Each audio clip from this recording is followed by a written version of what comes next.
年夜饭的餐桌上一定少不了年年有余。如何做才能鲜嫩入味、不腥不柴？今天就把详细做法分享给大家。清蒸鱼的做法可以在主页里面搜索。我用的是鲤鱼，先刮掉鱼鳞，再去掉内脏。鱼的种类不受限制，可以根据自己喜欢的来安排。去内脏不太适合拍摄，我就直接跳过了。鱼肚、鱼鳃、牙齿都要去除干净。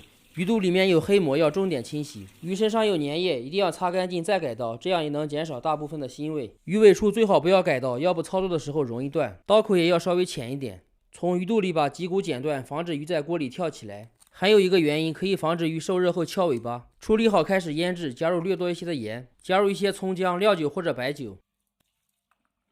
葱姜抓一下，和盐抹在鱼身上。两面都抹匀后，往鱼肚里塞一些葱姜，进一步去腥。剩下的铺到上面，腌制20分钟。小料切一些葱姜蒜粒备用。鱼腌好以后，擦干表面的水分和粘液，这样在操作的时候不容易粘锅，尤其是煎的时候。接下来在鱼身上撒上玉米淀粉，薄薄的一层就行，不要太多了。把上面的淀粉抖干净，下面开始操作。油温5成热，下锅炸一下。过年很多朋友家里都会炸一些酥肉丸子，可以用这个油来炸鱼。如果是煎的，可以锅里撒一点盐，防止粘锅。炸不到的地方可以用油浇一下，不用翻动。稍微炸干一点，颜色金黄，捞出控油。有猪油的可以放一点猪油，味道会更香。用五花肉也可以。下入葱姜蒜炒香，炒至颜色金黄。加入一勺豆瓣酱，炒出红油，味道好，颜色也更漂亮。从锅边加入生抽，激发一下香味。加入料酒和陈醋，挥发去腥。往锅里加水，能没过鱼就可以，不用太多。开锅以后把鱼放进去。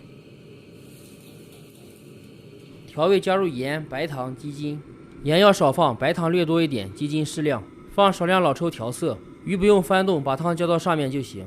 中小火烧10分钟，烧至入味。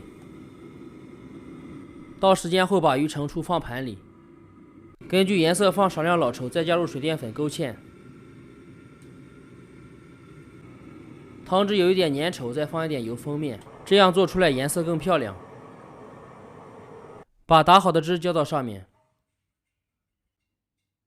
撒上小葱花或者香菜，一道家常美味的红烧鱼就制作完成。祝大家年年有余，新年快乐！